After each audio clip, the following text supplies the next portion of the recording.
Time now for sports on 104.7 The Cave.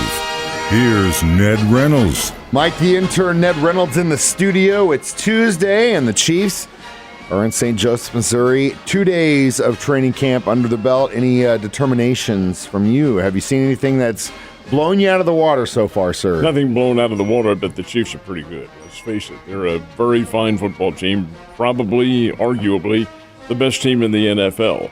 Do have some problems, however, as every pro organization is going to. Kadarius Toney, apparently what he did was when they said tweaked his knee, nobody knew this, or I'm sure the Chiefs did, and certainly Toney did. Nobody else did. He had a surgical procedure in the offseason to clean up some, probably debris in his knee. Hey, this is fairly common. And it was a routine, relatively harmless surgical procedure.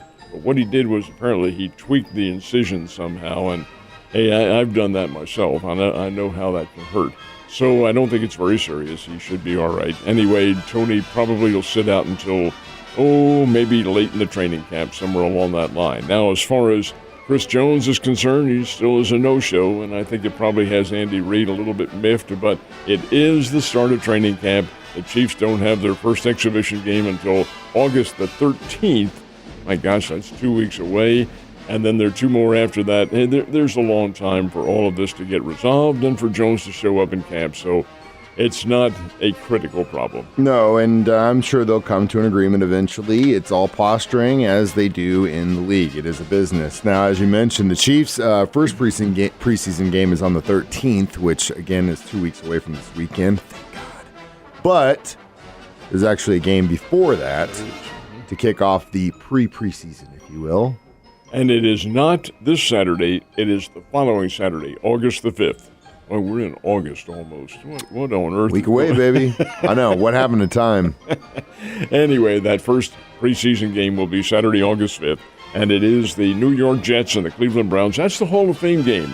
Played that at Canton, Ohio. And almost always, none of the star players will be involved. I don't think we'll see any big names involved in this one, but nonetheless, it is the first of the preseason games. It is on national television, and it does whet the appetite a little bit for what's forthcoming. But yeah, it's August the 5th, and it is a Saturday night. Like I said, 2 weeks. 2 weeks away. All right, there's a little hint of basketball with training about to begin in Las Vegas, but they are training for the World Cup. And the World Cup is in the latter part of August and September, and it's being held in Manila. This is kind of the prelude to the Olympics. It's not literally held every year, but it is held every other year, so to speak. And the World Cup, USA is the reigning champion of the World Cup. Here's the deal. The World Cup team is all NBA players, but they are not the big names who you might expect. They're good players, very good players, but they are still not the LeBron James and the Stephen Currys and people like that. It is a couple of notches below. Now the USA Basketball Committee has their select team, which is also all NBA players at probably the rookie or second-year level. And that select team, which will provide the backing for any injuries, hopefully none, but any injuries or whatever that might take place. And it also serves as the practice team for the World Cup, for the regular team. So they begin their drills all next week in Las Vegas. The USA World Cup team does have an exhibition game against Puerto Rico, and I believe it's also August the 5th, as a matter of fact, that the first exhibition game is played. But these are all a series of exhibitions until they get to the regular competition, which is beginning on August 25th in Manila. And even with a backup NBA team, USA should be pretty good, but we'll see. So are the international players. Oh, yeah, and each team has got some studs on there, and that's a good thing. It just helps the competition be better. Of course, we want the USA to win, but how did the Cardinals make it out in the desert last night? Won their opening game, coming from behind with a 5-run rally in the 9th inning. The Arizona Diamondbacks imploded is what they did. Their bullpen was awful. Cardinals were trailing 6-5 going into the 9th, but the relief pitching loaded the bases and with hits and walks and all that sort of thing, and the Cardinals got the key hits. Goldschmidt had a key RBI single to tie the game, and then Tyler O'Neill broke that tie with a 2-run double. Cardinals win 10-6. Interesting story here because Adam Wainwright got the start. This is his first start in about 2.5, 3 weeks since they put him on the sidelines. And he did not get shelled. He did give up 2 runs. He only pitched 5 innings. He had a prescribed number of pitches. Threw about 5 innings, allowed 4 hits, 2 runs, 4 hits, struck out 3. But it was not the Adam Wainwright who we'd seen in the last couple of weeks. It was a much better, much more controlled Adam Wainwright, so maybe he can come back and get those 2 wins that he needs to get to 200. That is his goal. Get to 200, then he retires at the end of the season. He pitched all right. So it's a 10-6 win for the Cardinals. They're 11 games under 500, still 11 games out of first place, and 61 games to go.